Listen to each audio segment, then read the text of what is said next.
I used to believe love could tame even the coldest heart. And for years, Sarah proved me right.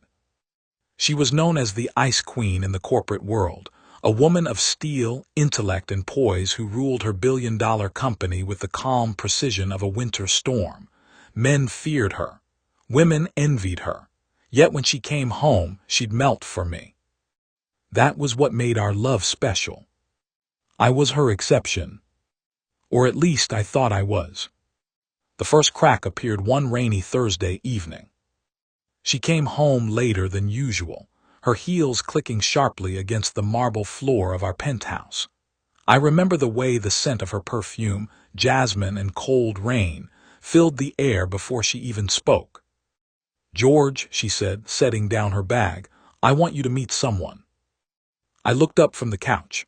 A tall young man followed behind her, maybe mid-20s, slim build, messy hair, and a smile far too casual for a guest in our home. "This is Daniel," she continued, her tone businesslike. "He's my new assistant. I'll be mentoring him personally." "Personally?" I asked, arching a brow. She nodded. "He's promising, sharp, reminds me of myself." Daniel stepped forward and extended a hand. "It's a pleasure to meet you, sir." I shook it firm, polite, though my gut churned. Likewise, didn't realize Sarah brought work home now. Sarah's lips twitched, somewhere between irritation and amusement. "Don't be dramatic, we just had a late meeting." I offered him a ride. Still, as he walked toward the kitchen like he already knew where everything was, something twisted inside me. He opened our fridge, and pulled out a bottle of sparkling water. "Help yourself," I muttered under my breath. Sarah caught the tone. "George," she warned softly, the same way she'd calm board members before tearing them apart in the next sentence. "Don't," I said quietly, "not tonight." She sighed. "You're overreacting." But later that night, as I walked down the hall to our bedroom, I noticed something that stopped me cold. A pair of my slippers, the brown ones Sarah bought me last Christmas, were sitting neatly by the guest room door. Daniel. Over the next few weeks, I watched my place in Sarah's world crumble piece by piece. She began spending late nights at the office, or so she said. Her phone lit up constantly, and when I reached for it once, she pulled it away faster than reflex. "Work stuff," she said curtly. "Right," I replied, staring at her untouched dinner plate. Even the way she said his name started to hurt. Daniel this, Daniel that. And then the final straw, a photo appeared on his Instagram. Sarah and Daniel, side by side in her car. His caption read, "Hard work pays off when you have the best mentor read boss goals." Her hand was resting on his shoulder. Not professionally, not innocently. It was the same way she used to rest it on mine. That night I confronted her. She had just stepped out of the shower, her wet hair falling over a silk robe. For a moment I hesitated. She looked so familiar, yet so distant. "Sarah," I said, my voice trembling with anger I couldn't hide, "you need to tell me what's going on with Daniel." She glanced up, towel in hand, unbothered. "What do you mean?" "You brought him into our home. You let him wear my slippers. You let him." "George," she interrupted sharply, "he's just an assistant." "Then why does he post photos with you like he's your boyfriend?" I snapped. Her expression turned icy. "You're being ridiculous." "Am I? Because you sure as hell aren't acting like my wife anymore." She flinched just barely before looking away. "You don't understand. He's going through a lot right now. I was just trying to help him." "Help him?" I laughed bitterly. "By giving him what used to be ours." "George, stop making this about jealousy," she said, her tone clipped. "You know I don't mix business in." "Then stop bringing him home." Silence. The kind of silence that splits a marriage in two. Finally, she turned her back to me. "I can't talk to you when you're like this." And she walked out of the room. That was the night I stopped sleeping in our bed. Weeks turned into a month. The house felt colder, emptier. Even the morning sunlight seemed to avoid our walls. I tried, I really did. I waited for her to come around to realize what she was doing to us. But each time she came home, she looked more distant, more tired, more gone. Then one morning, her side of the closet was empty. No goodbye, no note, just emptiness. I filed for divorce the following week. When I handed her the papers, she didn't even look at me at first. She just stared at them, her hands trembling slightly. "Is this really what you want?" she whispered. I met her eyes, those cold, glassy eyes I used to think hid warmth only for me. "It's what you've already chosen," I said quietly. She said nothing, just a small nod. But later that night, around 2 a.m., I woke to the sound of someone pounding on my door. It was her. Her eyes red, makeup smudged, breath shaky. "George," she sobbed, "please don't do this. I'll fire him. I'll end everything. Just don't leave me." Tears streamed down her face. The woman who never cried in front of anyone, the Ice Queen herself, broken before me. But when trust dies, love becomes a ghost. I wanted to hold her. I wanted to believe her. But all I could whisper was, "It's too late, Sarah." Yet as fate would have it, it wasn't over. Because just days later, I got a call from Daniel himself, drunk, slurring, crying. And the words he said that night shattered everything I thought I knew about Sarah, and the truth behind our marriage. The night after Sarah came begging on my doorstep, I didn't sleep. Her voice still echoed in my mind, trembling, desperate, full of tears I never thought she could shed. For years, I had seen her control boardrooms filled with sharks and men twice her age without flinching. But last night, she broke down like a child who just lost everything. And maybe she had. I stared at the half-empty glass of whiskey on my table, the city lights bleeding through the blinds like blurred stars. The silence of the penthouse was suffocating. Every corner still smelled faintly of her perfume, jasmine and rain, the same scent that used to mean home. But now it only reminded me of betrayal. I told myself I wouldn't answer her calls again, that I'd move on. And then my phone rang. But it wasn't her. "Daniel." I almost let it go to voicemail, but something, maybe anger, maybe curiosity, made me pick up. His voice came through the line, slurred, shaking. "Mr. George, I need to tell you something, please." "Daniel," I muttered, frowning. "It's 2 a.m. Do you have any idea?" "She didn't mean for it to happen," he interrupted, voice cracking. "She didn't mean for any of this." I froze. "What the hell are you talking about?" I shouldn't have gotten close to her. It wasn't supposed to be like this." "Daniel," I said slowly, my grip tightening on the phone, "you'd better start explaining before I hang up." There was a long pause. I could hear him breathing heavily, like he was battling something inside. Then, in a voice barely above a whisper, he said the words that made my blood run cold. "They made me do it." For a moment I thought I misheard. "What do you mean they made you do it?" He coughed, choked on a bitter laugh. "You think I wanted to ruin your marriage. You think I wanted to get close to her. It was all a setup." My pulse spiked. "By who?" "Her board," he said. "2 senior executives, Martin and Collins. They wanted her reputation destroyed so they could force her out of the CEO seat. They thought if they leaked a scandal, her being too close to a younger male employee, the shareholders would panic. They told me to get close to her, gain her trust." I sat there in stunned silence, every word slicing deeper. "You're saying you were planted?" "Yes," his voice cracked. "But I didn't know she was married at first. When I found out, I wanted to stop.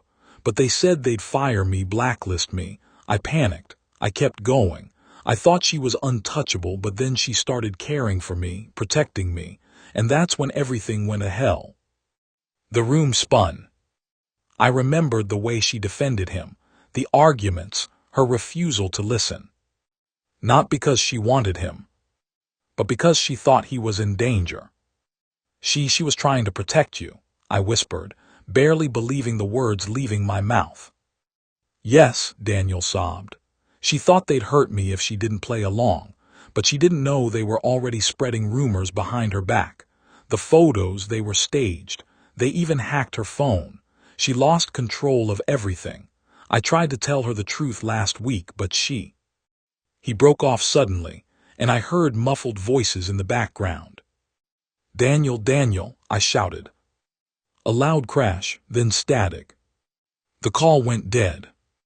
I stood there frozen, the phone still pressed to my ear long after the line went silent. Sarah wasn't unfaithful. She was being framed. The guilt hit me like a tidal wave. I thought about every harsh word I'd thrown at her, every night I made her sleep alone, every tear she shed when she begged me to believe her. And I'd turned away. I grabbed my keys and stormed out of the penthouse. The city was still half asleep, but my heart was pounding with one thought. I needed to find her. When I reached her apartment, the lights were off. I knocked once, twice, no answer. Panic gnawed at my chest. I called her phone, it went straight to voicemail. Sarah, it's me, I said, voice shaking. I know everything, please open the door, we need to talk, I was wrong, The door opened mid-sentence. She stood there, eyes swollen, hair unkempt, still wearing the same hoodie from last night. George, she whispered. And before I could stop myself, I pulled her into my arms. I'm sorry, I said, the words tumbling out. I'm so damn sorry. She froze against me, her voice trembling. What changed? Daniel called, I said. He told me the truth, about the board, about everything. She didn't speak, just buried her face in my chest and started to cry. Real tears, raw, shaking, endless tears. I held her tighter, guilt burning through me. Why didn't you tell me? I couldn't, she choked out. They threatened him, and then the media started circling. I thought I could fix it quietly, but every time I tried to explain, you looked at me like I was already gone. I pulled back slightly to look into her eyes, and for the first time in weeks, I saw the Sarah I fell in love with. The strong, proud, beautiful woman who always carried the world on her shoulders, breaking, but still standing. Sarah, I whispered, we can fight this, together. She shook her head. No, George, it's not that simple, there's more, something you don't know. Her voice dropped, almost to a whisper. Daniel isn't just an assistant, he's someone connected to your past. I frowned, confused. My past. She took a shaky breath, tears glistening in her eyes. George, Daniel is your half-brother. You are not him, George. Her voice was steady, but her hand trembled when it touched mine. For a moment, I didn't know whether to pull away or hold on. The woman who shattered my trust was now the one who had protected me from my own father's sins. I turned to her slowly, her reflection faint in the glass. The rain outside streaked like tears down the window pane. Then why didn't you tell me sooner? I whispered. Why did you let me hate you? Sarah's gaze fell. Because you wouldn't have believed me.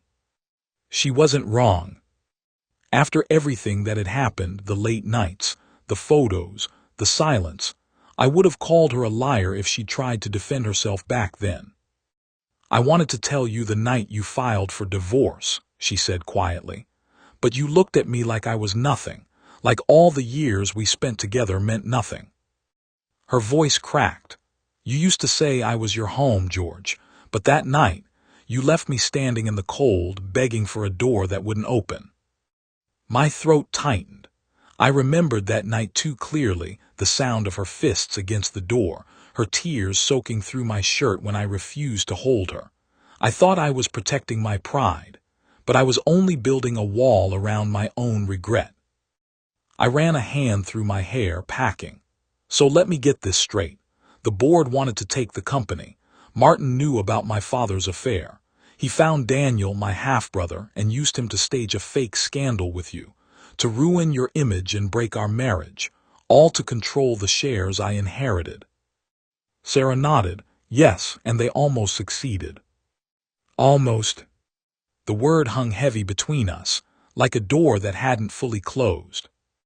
"Where's Daniel now?" I asked. She hesitated. "After he called you last night, he disappeared. I've had my team searching since dawn. His apartment was empty. No signs of struggle, but his phone was smashed." The air grew colder. "Do you think they—" "I don't know," she cut in, voice firm but trembling. "But Martin won't stop. He thinks we're still divided. He'll come for us both next." I stared at her, realization dawning. "For us?" Sarah met my eyes, her voice soft but full of steel. "You may have divorced me on paper, but in their eyes we're still tied through business, through your father's legacy, through everything. The only way to fight this is together." For the first time in months, I saw a spark in her eyes again. Not the cold, corporate fire that once intimidated everyone, but the warmth of the woman I fell in love with. The one who used to cook late-night ramen after long meetings, barefoot and laughing. The one who fell asleep on my shoulder whispering, "You're the only man I trust." And I'd thrown that trust away. I swallowed hard. "Sarah, I don't know if I can forgive everything, but I can't walk away, not now, not when this runs deeper than us." She nodded slowly, tears brimming but unfallen. That's all I needed to hear. Gear, the war begins. The next morning, we drove to the company headquarters together. For the first time since our separation, the cameras caught us in the same car. Reporters swarmed like vultures.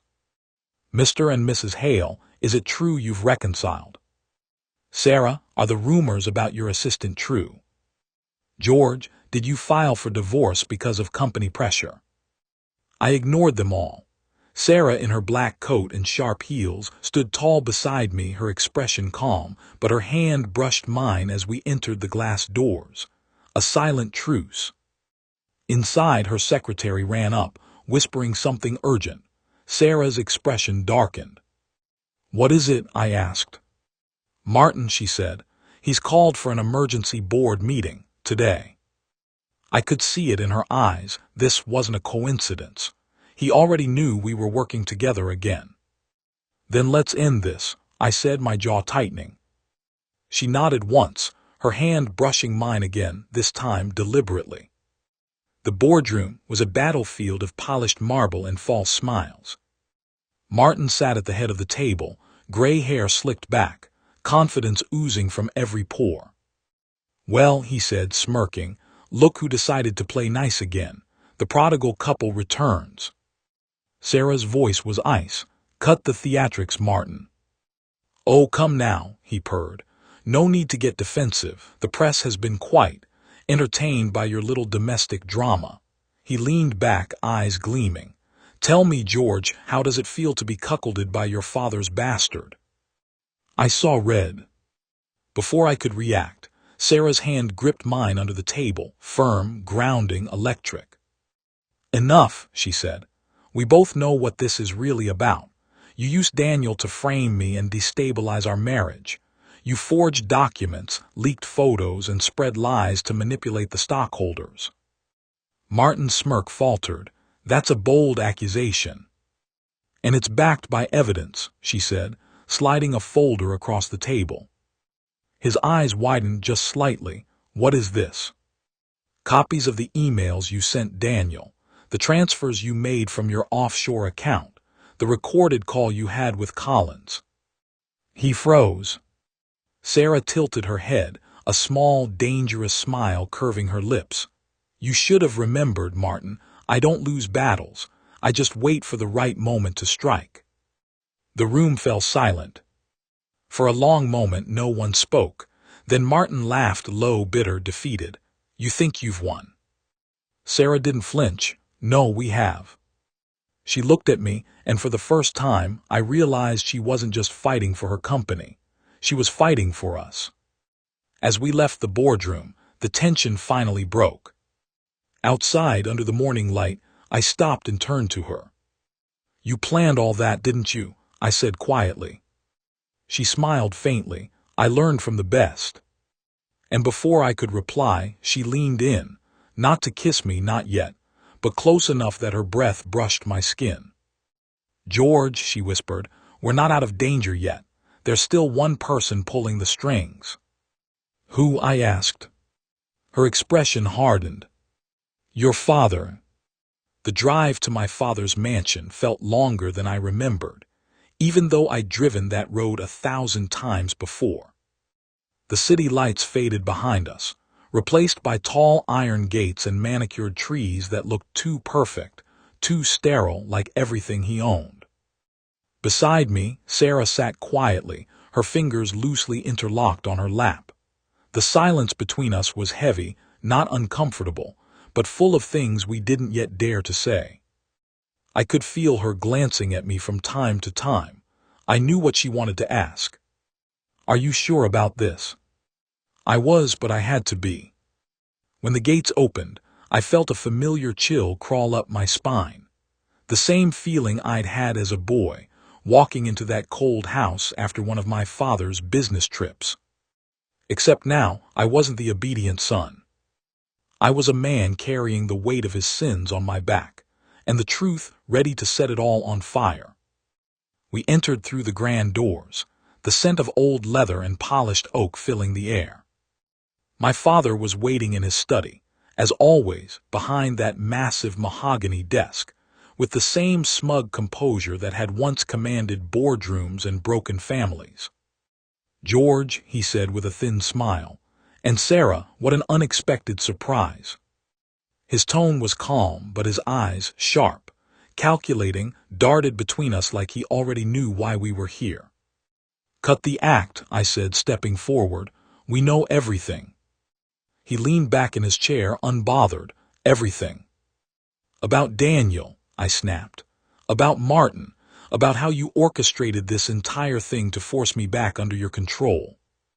Sarah placed a folder on his desk, the same evidence she'd shown Martin. We traced the shell accounts, Mr. Hale. The money came from your holding company, not Martin's. My father chuckled. Ah, Sarah, always the sharp one, you haven't lost your edge. Answer the question, I said, my voice rising. He looked at me, amused. Of course I did it. My stomach turned. You what? He sighed like a man explaining something obvious to a stubborn child. You've always been too sentimental, George. You married her, merged assets, and started building your little empire without my blessing. You thought love could replace legacy. He stood, his presence still towering even in his late 60s. You don't understand power. Love makes you weak. Look at you, losing sleep, drinking yourself to numbness, ruining your reputation over a woman. My fists tightened. That woman held your company together while you were off gambling with other people's lives. His lips curled. And she did it by manipulating you. Don't pretend otherwise. Sarah flinched, but I stepped closer, my jaw set. You tried to destroy her just to prove a point, to punish me for walking away from your name. He smirked. No, I wanted to remind you where that name came from. The rage hit me before I could stop it. I slammed my hand against his desk. You used Daniel, your own son, as a pawn. You broke him, you broke her. And for what? To win some sick game of control. His calm demeanor faltered for just a heartbeat. Daniel was a mistake, he muttered. I froze. Sarah did too. A mistake, I echoed, voice trembling with disbelief. He's your blood. And I took care of him, he said coldly. Paid for his education, gave him a future, but he was never meant to be part of mine. That was it, the final crack. You don't even see the damage you've done, I whispered. You made me believe Sarah was unfaithful. You turned me against her. You tore apart everything good in my life, and for what? Your pride. He tilted his head slightly, that same cruel smirk I remembered from my childhood appearing again. You talk like you're innocent, son. You didn't need my help to destroy your marriage. You did that all by yourself. The words hit harder than a slap. Sarah took a step forward, her voice trembling but sharp. You can't control him anymore. The board knows everything. The recordings, the transfers, it's over, Mr. Hale. My father's smirk faded. You think you've won. She met his gaze with ice. No, I think we've finally stopped losing. He didn't say another word, just sat back silent, his eyes full of unspoken fury. And for the first time in my life, I saw him not as a father, but as a man stripped of his illusion of power. I turned away, motioning for Sarah to follow. But just as we reached the door, his voice echoed behind us, low and venomous. You can't erase blood, George. No matter how far you run, it always pulls you back. I paused, my hand on the doorknob, but didn't look back. I know, I said quietly, but I can choose what kind of man I become, and I'm nothing like you. Sunrise later that night. We drove back in silence. The city lights shimmered ahead, and Sarah leaned her head against the window, eyes reflecting the orange glow of passing street lamps. You did well in there, she murmured. I smiled faintly. So did you. She turned to me, her expression soft. Do you hate me for what happened? I hesitated, the question hung heavy. No, I said finally. I hate myself for not believing you. Her hand reached over and found mine. Then maybe it's time we start over. I glanced at her, heart tight but full. You think we can? She smiled faintly. We've both been burned, George, but maybe that's what it takes to see who's willing to walk through the fire with you. And for the first time in months, I didn't feel the weight of betrayal or anger, just quiet, fragile hope. But that peace didn't last long. Because when we reached my apartment, an envelope was taped to my door. No address, no name, just a single black wax seal. Inside was a single photo. Sarah and me, taken from a distance. And a handwritten note beneath it. You stopped one enemy, but the real war hasn't even begun. The photo shook in my hands. It was taken from across the street, blurry but unmistakable. Sarah and I leaving my apartment that night, her hand in mine, our heads closed together. And beneath it, that chilling note. You stopped one enemy, but the real war hasn't even begun. My heart pounded, the room suddenly feeling too small, too quiet. Sarah stood beside me, her face pale, eyes scanning the note again and again like she could force it to make sense. Who would send this? She whispered. I shook my head. Martin's finished, my father been cornered, that only leaves. Her eyes lifted to meet mine, realization dawning at the same time. The board, we said together. The next morning, chaos erupted. News outlets exploded with headlines. CEO Sarah Hale under investigation for insider trading. Stock prices plummeted. Anonymous sources leaked fake financial documents tying her to shell accounts. The timing was too precise to be coincidence. This is coordinated, Sarah muttered, scrolling through her phone, her hands trembling despite her calm tone. They waited until after we exposed Martin. Now they're using the scandal as cover to finish me off. I paced across the room. And if they discredit you, they take full control of Hale Industries. My father's name survives. Yours gets buried. She exhaled sharply, rubbing her temples. They're using me as a scapegoat, again. No, I said, not this time. I turned to her, determination surging through my chest. If they want a war, they'll get one. We spent the next 48 hours in the penthouse. No sleep, just cold coffee, scattered documents, and endless phone calls. I reached out to old contacts in legal, PR, and finance. People who still respected my father's company, even if they despised the man himself. Sarah coordinated with her internal security team. She traced email trails, IP addresses, financial transfers. Every thread led deeper, to a network of offshore accounts hidden behind fake charities and shell corporations. But one name kept appearing again and again. Evelyn Ross. She wasn't just a board member, she was my father's right hand, the one who had handled all his private deals for decades. She kept her hands clean during Martin's downfall. Too clean. When Sarah saw the name, she froze. She's the one who introduced Daniel to me, she said slowly. Said he was a promising intern from the Hale Foundation. I didn't question it. She's been with the company longer than anyone. My jaw tightened. Then she's been orchestrating this from the shadows, the perfect puppet master. That night I called Evelyn. Told her I wanted to meet alone. We arranged it at the old Hale conference room downtown, the one my father used for private negotiations. When I arrived, she was already there, calm, elegant in her 60s, dressed in a dark gray suit. She smiled as if she'd been expecting me for years. "George," she said smoothly, "you look just like your father when he was your age." I didn't return the smile. "I'm nothing like him." She mused, folding her hands. "We'll see about that." I set the photo and note on the table. "You sent these." She didn't even deny it. "I warned him this would happen," she said softly, almost like she pitied me. "Your father built something powerful, George, and then you and Sarah tried to tear it down for love." "Love," I echoed bitterly. "You call this love, manipulating people, destroying lives?" Her gaze hardened. "Power isn't clean. It never was. You think Sarah's innocent. She climbed to the top using the same tactics your father did. She just wrapped it in prettier words." "That's a lie." "Is it?" Evelyn leaned forward.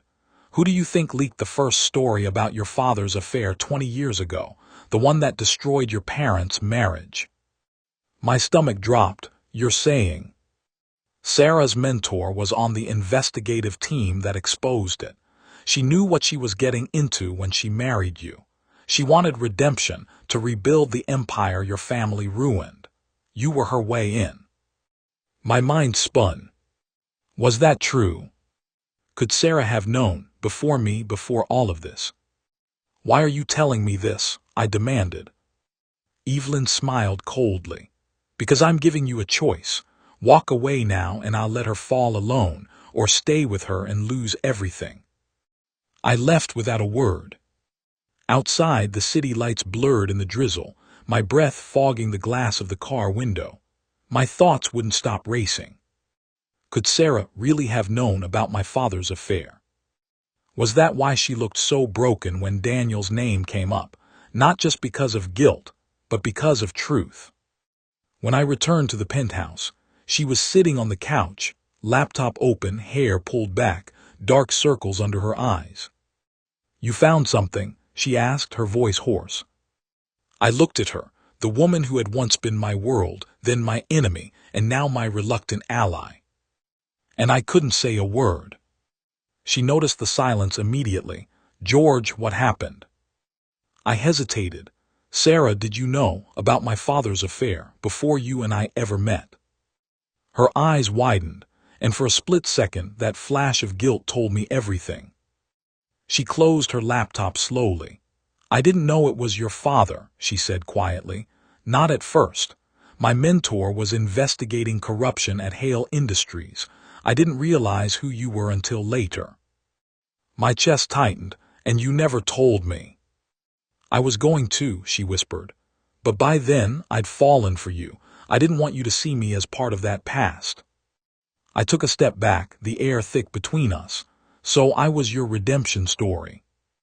"No," she cried, standing. "You were the first real thing I ever had. The first person who saw me, not the CEO, not the Ice Queen, me." Tears welled in her eyes. "I made mistakes, but everything I did after meeting you, it was real." I looked at her, really looked, and I could see it. The pain, the fear, the truth. And just like that, I realized something Evelyn didn't understand. Sarah might have been built from ambition and scars, but her heart, that stubborn, fragile heart, had chosen me long ago. I stepped closer, gently brushing a tear from her cheek. "Evelyn thinks she can use our past against us, but she's wrong. We've both been played. It ends now." Sarah met my gaze, a flicker of hope breaking through her fear. "You mean?" I nodded. "Together." She smiled faintly through her tears. "Together." The next morning, we released everything. All the documents, all the recordings, Evelyn's accounts, Martin's deals, my father's manipulations. The truth burned through the media like wildfire. By nightfall, Hale Industries' stock was in chaos, but for once it was honest. No lies, no masks, just ashes from which something new could rise. Sarah resigned that evening, her final act as CEO, and handed the future of the company to the employees she'd once protected. And me, I walked away too, not from her, but from the empire my family had poisoned for generations. That night, as we stood on the rooftop overlooking the city, Sarah leaned against me, the wind brushing her hair against my cheek.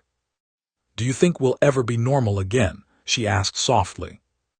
I smiled faintly. "Normal's overrated." She laughed quietly, then whispered, "I missed you, George." I kissed her forehead. "Then let's start over, not as CEO and heir, just two broken people trying again." Her hand found mine, fingers intertwining. And for the first time in what felt like forever, the silence between us felt like peace.